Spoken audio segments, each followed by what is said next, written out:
internet. So I just finished rewatching Game of Thrones, and I gotta say, Daenerys was always kind of crazy. Like, it's not subtle at all. I can see why everyone supported her, because, strong, powerful woman. But I don't think they were trying to hide the crazy. I mean, I'm talking, it was super obvious she was gonna crack at some point. For like, the whole show. Which, when you look at it from that perspective, Season 8 wasn't as bad as watching it the first time through. I don't know, just my opinion. Anyways, today we're talking about Ethan Klein launching lawsuits against streamers whom allegedly openly admit to stealing his content. A new study on cannabis products is finding that users are twice as likely to have a heart problem. And more, all in today's good and bad news episode of...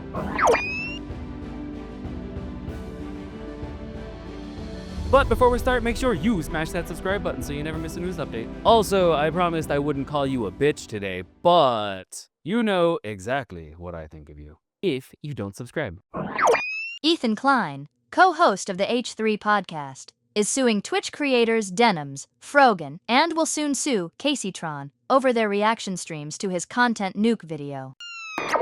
So, Ethan Klein is suing streamers Denim and Frogan with a lawsuit against Kaceytron on the way for what he describes as blatant copyright infringement. The issue isn't criticism of his content Nuke video on Hassan Piker, it's how these creators used it. According to Klein, they streamed his content in near entirety, often without adding meaningful commentary. In some cases, they walked away from their setups entirely, letting his video run while their streams collected views and income. What makes this a little more than the standard copyright complaint is the streamer's own admissions. I've been wanting to watch this without necessarily supporting Ethan Klein. Because no one can commit crime without telling on themselves on the internet anymore. Even commentators nowadays. Ethan cited clips where they tell their audience that watching the video through them is the ethical option because it avoids giving him revenue. In other words, they publicly encourage viewers to sidestep the original source and watch content rebroadcasted on their stream. Which I'm definitely not the smartest of people, but that doesn't sound like a copyright violation anymore. That sounds more like a commercial strategy that Ethan argues was designed to exploit his work. And the thing is, it's not really speculation. Denim's stream reportedly jumped from around 3,000 viewers, pretty large base, but it jumped to 45,000 viewers during her reaction.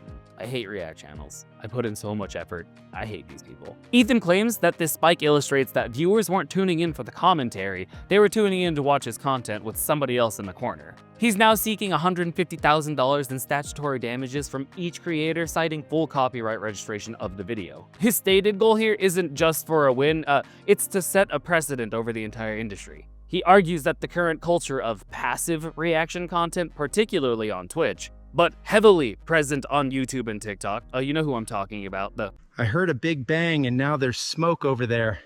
Yeah, those people. I hate those people. Sorry if you're one of them. No, I'm not sorry. I put in effort, at least something, come on. Creates legal risks for everybody. If creators keep pushing the boundaries, he warns it's only a matter of time before the entire format goes down. The broader implication to all of this is pretty clear. If the lawsuit holds, the standard for reaction content will have to shift. Streamers won't need to just avoid copyright strikes anymore. They'll need to prove that their commentary transforms the original work. Would I bet you like 90% of them can't. Especially you TikTokers. A major review led by French researchers suggests cannabis use is linked to significantly higher risks of heart disease, stroke, and cardiovascular death.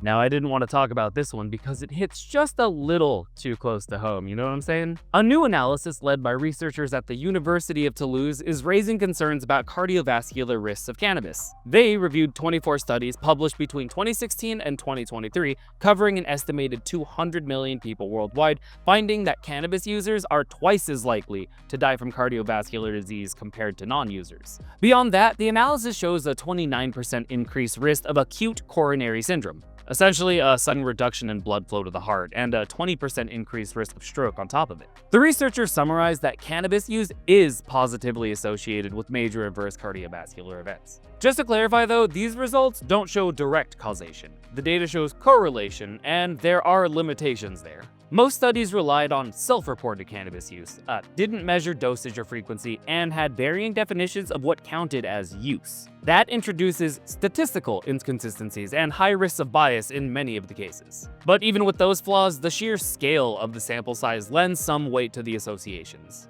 What's shifting now is context. Legalization, both recreational and medicinal, is expanding worldwide, and with that comes the change of how people perceive the risks. The researchers point out that cannabis products available today are significantly more potent than those of the past, with rising concentrations of THC, the primary psychoactive compound. That means users in 2025 aren't smoking what people used in 2010. The chemical profile has changed, and likely so have the health outcomes. But make no mistake, the call now isn't for prohibition, it's just for monitoring. The argument is that cannabis should be screened in patients with cardiovascular symptoms, and further study is urgently needed. That includes understanding how hundreds of compounds in cannabis might interact with the heart and how different forms like edibles versus inhalables affect the body. An editorial accompanying the study says that we should treat cannabis like tobacco, not criminalized, but not normalized either. Which, too late for me, if I die soon, you know why. There's potentially something sitting right there on the desk, and right there, and a bag of something over there. Oops. That means maybe some discouragement, secondhand exposure protections, and health warnings based on evidence, not assumptions. While previous research has already shown links between cannabis and cancer, psychosis, and even DNA alteration, this latest review adds heart health as a growing list of concerns. And I'm just gonna wrap this up by saying that we can't go back to the days of, is weed bad or good? Now, it's about how fast we respond to a changing landscape where potency, consumption, and perception are all outpacing the science. Sara Burack died in the hospital after a suspected hit and run.